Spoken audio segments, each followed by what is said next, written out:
Bom, como eu disse, vamos falar sobre os benefícios da aprendizagem personalizada. E para falar conosco sobre esse tema, temos aqui Laís Silveira Machado Coelho, que é mestre e professora aposentada de português, né? E também Cláudio Aguiar, que é especialista, também mestre e professor de línguas. Sejam bem-vindos. Bom dia. Conosco. Bom dia. Sejam bem-vindos, a casa é de vocês. Obrigada. Bom, quando se fala de aprendizagem personalizada, o que nos vem à mente é o professor com um aluno apenas. Não é necessariamente isso, só isso, não é? Mas é uma aprendizagem mais direcionada para um grupo menor, seria isso? Exato. E vocês, enquanto pesquisadores, entendem que esse tipo de metodologia é mais funcional, por quê? Não só como pesquisador, até por experiência própria, sabe? Eu, particularmente, eu tinha dificuldade de aprender com turmas grandes. Eu me distraía, eu não tinha muita atenção. E eu faço um trabalho hoje na Focus, onde a gente tem um curso de idiomas, né? Bem direcionado, com turmas reduzidas ou individual, e eu percebo isso, durante esse tempo que eu tenho trabalhado, uma diferença muito grande no aprendizado, porque nós partimos do princípio que não somos macacos, mas somos diferentes. Vocês estavam assistindo o programa, hein? Vocês estavam assistindo o programa. Prestando atenção. Mas somos diferentes, temos aptidões, né, diferentes, aprendemos de modo diferente, então procuramos respeitar isso. No momento que nós colocamos muitas pessoas numa sala, isso fica comprometido, esse respeito pela diferença. É difícil você dar esse tratamento diferenciado. Laís, você acredita que, independente da faixa etária, isso realmente é verídico? Maravilhoso que aconteça. Agora, há uma dicotomia nisso, né? Porque, por exemplo, a tradição é a gente ter uma turma com vários alunos, vindos de todos os lugares, categorias, né? Eu, por exemplo, dei aula em escolas públicas, dei aula em escolas particulares, trabalhei em universidade. Então, o que acontece é que os alunos vêm, né? E a lei até exige que venham ainda outros, porque a lei que exige que o aluno com deficiência se integre numa sala de aula, isso é uma situação a mais para o professor resolver. Então, por exemplo, eu já tive turmas com 65 alunos. É muito grande. Não é? São turmas enormes. Isso de criança ou adolescentes? Sempre eu atuei na faixa dos adolescentes, pré-adolescentes e adolescentes, depois adultos. Mas a pessoa recebe aqueles alunos e ela tem que dar conta, não é da matéria, mas de que haja aprendizado, de que o aluno se beneficie, né, com aquele conhecimento. Então, como que a pessoa lida com isso? Eu vejo o lado do professor. O professor tem essa dificuldade, como é que ele vai fazer que uns e outros aprendam bem aquele conteúdo, possam vivenciar aquele conteúdo?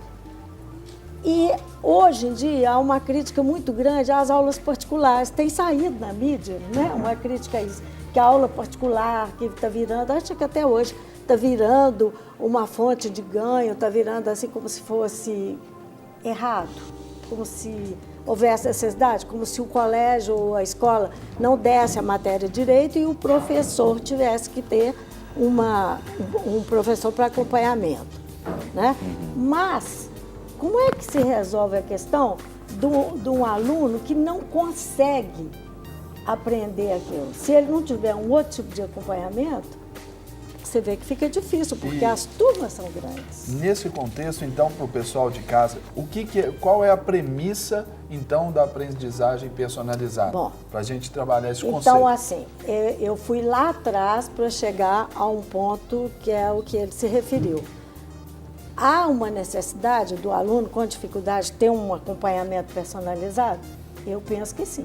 se eu tivesse um filho que tivesse, ou neto, agora eu estou nos netos. Qual o perfil desse aluno, assim? É Seria o aluno, TDAH? É o TDAH, é o aluno que não escuta bem, que não foi diagnosticado, que não vê bem, que não foi diagnosticado. É o aluno que está passando por uma problemática familiar muito grande. Há vários tipos, né? Às vezes a mudança de uma escola também, de uma escola que é mais puxada em relação a uma outra anterior. Eu trabalhei com alunos que vieram de outros países, nem falavam direito o idioma. Eu trabalhei com alunos que vinham também reintegrar-se ao ensino no Brasil, alunos que o pai foi trabalhar fora e voltar. Então, todos esses alunos... Então, não se fala essencialmente de uma, vamos dizer, deficiência. Inclusive, eu estou entendendo que você está falando muito no currículo básico, mas aí fundamental, para o aprendizagem personalizada.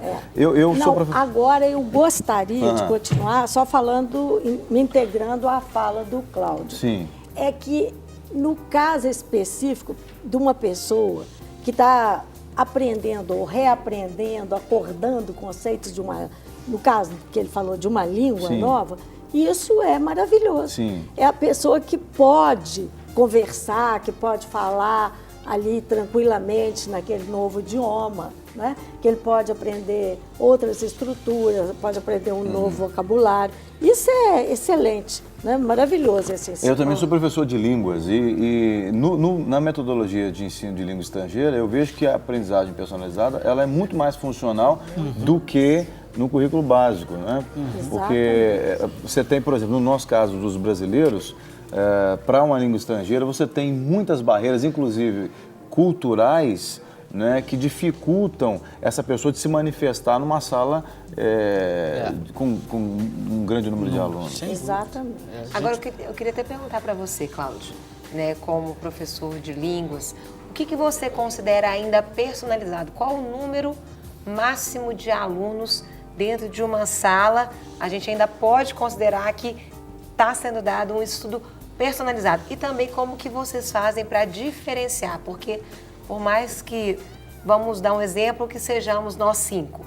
Às vezes cada um tem um objetivo comum, tem um propósito, né? Como que você faz para trabalhar isso? A questão, o termo personalizado, ele envolve várias coisas. Não só o número de alunos em sala de aula, mas, por exemplo, nós temos alunos de colégios de Belo Horizonte que estão fazendo reforço e a mãe mora longe. Então, nós, por exemplo, pegamos essa pessoa no colégio, levamos para almoçar. Oh, que legal! Damos esse acompanhamento personalizado, que é de certa maneira, uma tranquilidade para a mãe, né? É um diferencial. Com relação aos números... Nesse caso não é só o aprendizado, é o serviço também. Um serviço agregado, todo, né? E personalizado. Temos pessoas, por exemplo, que vão... Tem uma aluna específica que tem uma paixão pela língua espanhola, pela cultura. Então, de repente, a gente tem um programa de aula, mas sai do programa e vai ver um poema Pablo Neruda, ou sai um pouco. Isso é possível fazer em turmas menores. Com relação a número, eu gosto de trabalhar no máximo com 5 pessoas, mais ou menos assim. Seria isso aqui, né? Que eu falo, isso depende de cada professora. Eu, particularmente, gosto de trabalhar com 5 pessoas. Como é que a gente trabalha a diferença de cada um? Nós temos, por exemplo, é que eu falo a vantagem dos recursos tecnológicos. Nós temos, então, ferramentas tecnológicas que são passadas de acordo com cada aluno. Então, vamos supor, você quer uma turma. Acaba a aula, o professor identifica a dificuldade e a necessidade de cada um, e aí é passado por e-mail, a pessoa acessa um link que pega um ponto específico da matéria, geralmente vinculado com algum prazer. Então a pessoa gosta, por exemplo, de museu. A gente vai tentar essa dificuldade que ela tem, vamos supor, associar com a questão cultural que ela gosta. Com a questão cultural. O outro tinha um aluno que gostava de caça, outro de tênis. Aí tentava fazer mas esse isso. Professor também tem que ser um multiprofissional, né? Tem que ser caçador, tem que ser cozinheiro, tem que ser... Não, ele pode ser... Papai Google resolve. Exato. Tecnologia. Eu queria perguntar para a senhora disse que deu aulas, lecionou, né, na rede pública, tanto na particular. Como então, ou se é possível, inserir a aprendizagem personalizada na rede pública? Na rede pública? É um desafio? É um desafio tanto, não é? Porque mas há escolas que fazem isso.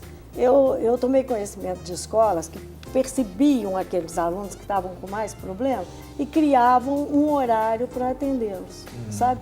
Eu acho que isso depende muito de coragem da direção. De uma força política, de políticas públicas visando esse cuidado na educação. Que hoje a gente vê nesse contexto aí de turmas cheias, né? E onde os alunos são passados assim, a toque de caixa. Vindo agora pela manhã, fizeram uma entrevista com uma aluna do 9º ano, né? E ela dizendo assim, como o Eduardo Costa da Itatiaia disse, ela chutou o Aurélio 2 vezes, quando ela diz, os professores ajudou e a gente fizemos. Né? Então, assim, já falando do êxito que eles ano, tiveram na escola. Isso ressaltando o êxito. Eu falei, deve ter sido na prova de matemática. Só pode.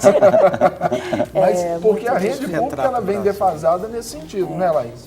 Muito. Ainda agora tem saído umas notícias de diretoras de escolas públicas que têm conseguido notas boas no Enem, né? Mas isso demanda um grande esforço de todos e muita abnegação, que aliás e são é a questões capa pontuais, do professor. né? Não é nada... Exatamente. O professor, quando a gente fala o professor, que nós estamos subentendendo todo mundo envolvido num processo né, de aprendizado, que é o diretor, os coordenadores, Exato, etc. a escola O professor, ele precisa realmente adotar o aluno como filho dele, porque se ele se relacionar apenas profissionalmente ali, a educação nunca vai melhorar, né? A gente sabe que muitos professores têm limitações também, até mesmo na capacitação, né? Recentemente saiu uma pesquisa falando sobre isso e o governo precisava atentar sobre isso, mas ainda não se atentou.